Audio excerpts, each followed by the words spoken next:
Famous people and celebrities who passed away in 1971 in the United States. This is the ninth episode. Before we proceed, please subscribe to our channel to support us. Spring Byington. She was born in October 1886 and she died in September 1971. Her age was 84 at the time of her death, and the reason for her death was cancer. She was an American actress. Her career included a 7-year run on radio and television as the star of December Bride. She was an MGM contract player who appeared in films from the 1930s to the 1960s. Byington received a nomination for an Academy Award for Best Supporting Actress for a role as Penelope Sycamore in You Can't Take It With You in 1938. In 1933, Byington joined a repertory company, the Lasco de Mil Company of New York, that was touring Buenos Aires, Argentina. Among the plays that she performed in Buenos Aires was Dr. Morris, written by Dr. Alberto Del Solar. In her last years on Broadway, Byington began work in films. The first was a short film titled Papa's Sleigh Ride in 1930, performing the role of Mama, and the second role, and better known, was in Little Women in 1933 as Marmee, with Katharine Hepburn as her daughter Jo. For MGM, she played Midshipman Roger Bames' mother in Mutiny on the Bounty in 1935. On April 7, 1971, Byington died of cancer at her home in the Hollywood Hills. At her request, her body was donated to medical research. Pier Angeli. She was born in June 1932 and she died in September 1971. Her age was 39 at the time of her death, and the reason for her death was barbiturate overdose. Pier Angeli was an Italian actress, model and singer. She won the Nastro Argento for Best Actress for her debut role in the 1950 film Tomorrow Is Too Late, and subsequently won a Global Globe Award for New Star of the Year. Actress for her performance in the American film Teresa in 1951. In the United States, Angeli was typecast in European ingenue roles and notably played romantic leading ladies in The Light Torch in 1951, The Devil Makes 3 in 1952, The Story of Three Loves in 1953, The Silver Chalice in 1954, and Somebody Up There Likes Me in 1956. She was nominated for a BAFTA Award for Best Foreign Actress for her role opposite Richard Attenborough in the British film The Angry Silence in 1960. Off-screen, Angeli was known for her high-profile romantic affairs with actors Kirk Douglas and James Dean. Later, her tumultuous marriage to singer Vic Damone. She died at the age of 39 of a barbiturate overdose. Angeli made her film debut at age of 16 with Vittorio De Sica's Italian film Domani e troppo tardi in 1950 after being spotted by director Leonard Maggi and De Sica while studying arts in Rome. Billy Gilbert. He was born in September 1894 and he died in September 1971.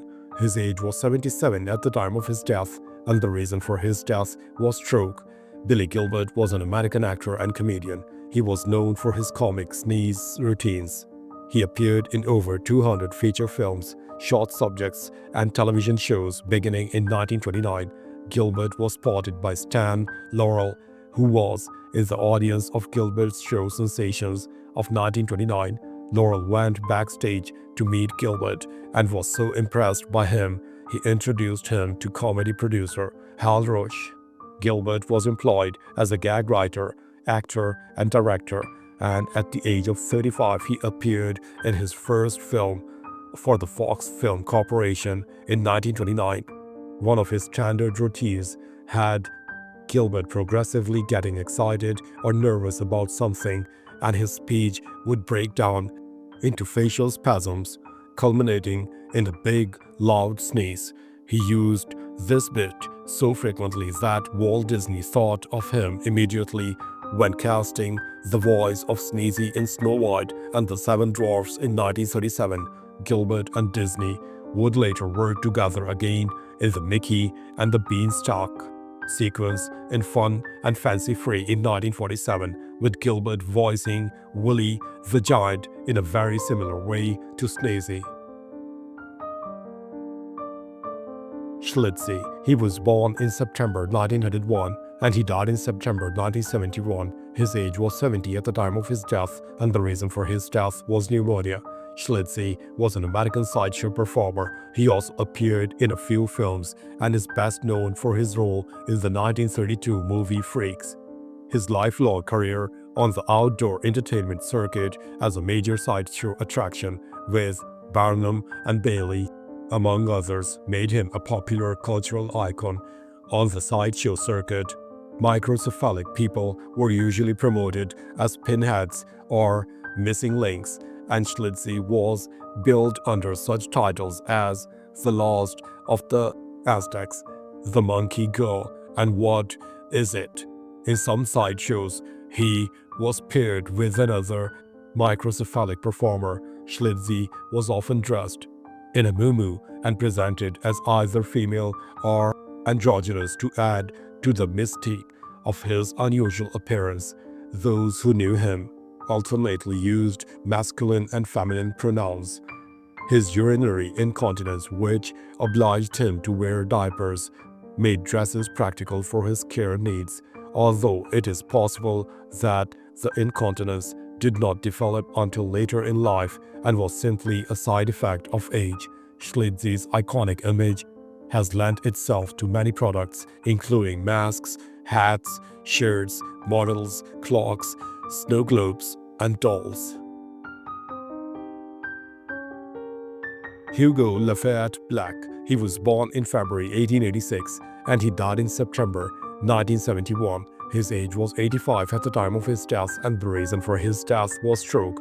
Hugo Black was an American lawyer, politician, and jurist who served as a United States Senator from Alabama from 1927 to 1937 and an Associate Justice of the United States Supreme Court from 1937 to 1971. A member of the Democratic Party and a devoted New Dealer, Black endorsed Franklin D. Roosevelt in both the 1932 and 1936 presidential elections. Before he became a senator, Black espoused anti-Catholic views and was the member of the Ku Klux Klan. An article from the Pittsburgh Post-Gazette reports that he temporarily resigned from the Klan in 1925 to bolster his senatorial campaign before quickly rejoining in 1926. In 1937, upon being appointed to the Supreme Court, Black said, "Before becoming a senator, I dropped the Klan. I have had nothing to do with it since that time. I abandoned it. I completely discontinued any association with the organization." Black served as the Secretary of the Senate Democratic Conference and the Chair of the Senate Education Committee during his decade in the Senate. Having gained a reputation in the Senate as a reformer, Black was nominated to the Supreme Court by President Roosevelt and confirmed by the Senate by a vote of 63 to 16. He was the first of 9 Roosevelt appointees to the court, and he outlasted all except for William O. Douglas. Jessie Arms Botka. She was born in May 1883 and she died in October 1971. Her age was 88 at the time of her death, and the reason for her death was undisclosed. Jessie Arms Botka was an Illinois and California painter noted for her bird images and use of gold leaf highlights. She took summer classes from artists John Christian Jonasson and Charles Herbert Woodbury and continued working with the renowned Albert Herter, who had the most influence in shaping her approach to composition and color. Following a short trip to Europe in 1909, she returned to her parents' Chicago residence and officially listed her profession as artist, interior decorating. She worked as a muralist in New York City in 1911 and in San Francisco from 1913 to 1914. Her husband taught at the Carmel Arts and Crafts Club for the 1921 and 1922 seasons, where she and her husband exhibited their paintings at the Arts and Crafts Hall in Carmel. They moved to Santa Paula, California in 1927. During her career, she was a prolific exhibitor. She was an exhibitor and secretary of the California Art Club. She ran her family's ranch at Whaler Canyon in Santa Paula, California, while continuing to paint. Thanks for watching the video. Please don't forget to subscribe to our channel. Have a nice day.